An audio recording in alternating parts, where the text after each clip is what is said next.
Salam damai sejahtera Bapak, Ibu, Saudara-saudari sekalian.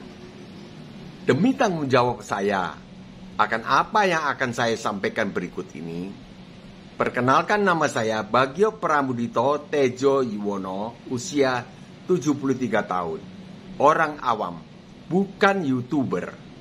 Nomor HP Japri saya adalah 0852 9898 1948. Hanya terima WA saja.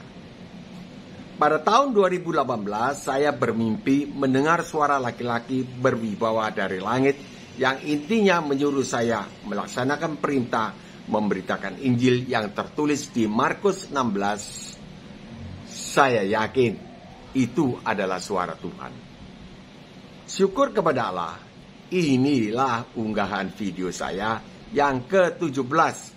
Sabtu 8 Januari 2022 dengan materi Yesus tidak disalib. Kita sedang berandai-andai seandainya ada orang yang memberitakan bahwa Yesus tidak disalib, melainkan ketika dia akan ditangkap oleh orang Yahudi saat itu, dia lari pontang-panting sambil menarik jubahnya ke atas, lari sekuat tenaga sampai jatuh bangun beberapa kali tersandung batu. Lalu dia mengerahkan tenaga dalamnya seperti seorang master kungfu, meloncat ke atas lalu naik ke sorga. Bisa saja masing-masing orang memberi kesaksian pribadinya, asalkan orang ini melihat sendiri apa yang disaksikannya itu tadi. Jadi jangan dia bersaksi dusta. Jadi orang ini harus hidup pada masa Yesus Kristus hidup, yaitu pada tahun 1 Masehi sampai dengan tahun 33 Masehi. Sehingga dia bisa melihat dan kemudian bisa bersaksi bahwa Yesus Kristus tidak disalib.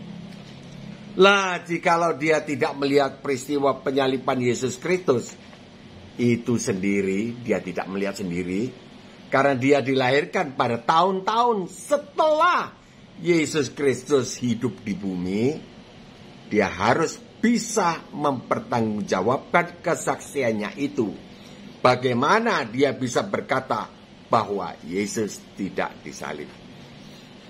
Kemungkinan yang paling mungkin adalah dia bertanggung jawab dengan mengatakan bahwa ketika dia bermeditasi, dia mendapat wangsit, bahasa Jawa, ilham atau wahyu dari Allah, yang menyatakan bahwa pada tahun 33 Masehi itu, Yesus tidak disalib, melainkan melarikan diri sampai terjatuh-jatuh karena terbelit jubahnya, lalu menggunakan tenaga dalamnya seperti seorang master kungfu meloncat ke atas, selanjutnya terus naik ke sorga.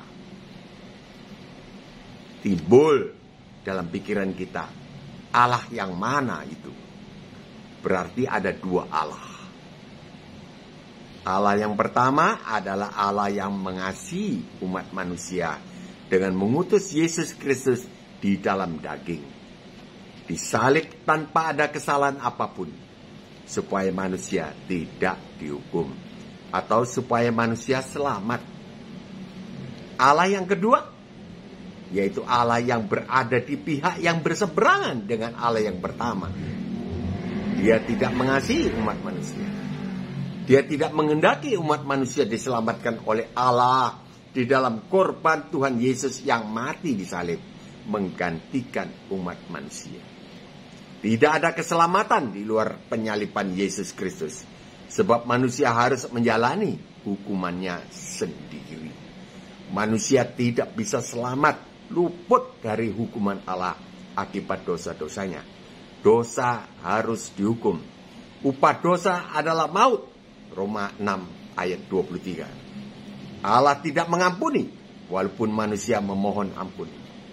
Matius 5:18.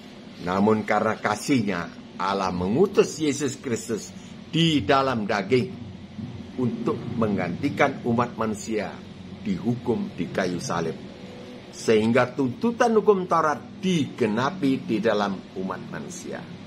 Manusia tidak dihukum, dengan kata lain, manusia selamat. Roma 8 ayat 3. Di luar penyaliban Yesus Kristus, manusia harus menjalani sendiri hukumannya di neraka. Karena tidak ada yang menggantikan. Kalau di dalam Yesus Kristus, Tuhan Yesus Kristus menggantikan hukuman kita yang berada di dalam Yesus Kristus, artinya mau digantikan. Sederhana saja, mau digantikan selamat. Kalau di luar Yesus Kristus, ya dia mesti jalani sendiri karena ada ketentuan eksekusi hukuman atas dosa itu harus dijalankan lebih dulu, baru bisa mendapat ampun. Loh, kalau orangnya dieksekusi, si pendosa itu dieksekusi, ya itu namanya tidak diampuni. Itu namanya tidak masuk akal, Pak Bagio. Iya, betul. Yang dieksekusi itu adalah Yesus Kristus menggantikan si pendosa. Asal si pendosa mau digantikan. Kalau tidak mau, ya dia jalani sendiri. Itu kan logis. Jadi tidak selamat. Allah yang manakah yang tidak menghendaki manusia diselamatkan dari hukuman neraka? Di luar penyaliban Yesus Kristus, manusia harus menjalani sendiri hukumannya di neraka. Lalu Allah yang mana yang tidak menghendaki manusia diselamatkan dari hukuman neraka ini? Silahkan para penonton video ini menebak sendiri Allah yang mana itu. Demikian bahasan kita pada hari ini tentang isu Yesus Kristus tidak disalib. Sekian, Tuhan Yesus memberkati. Amin.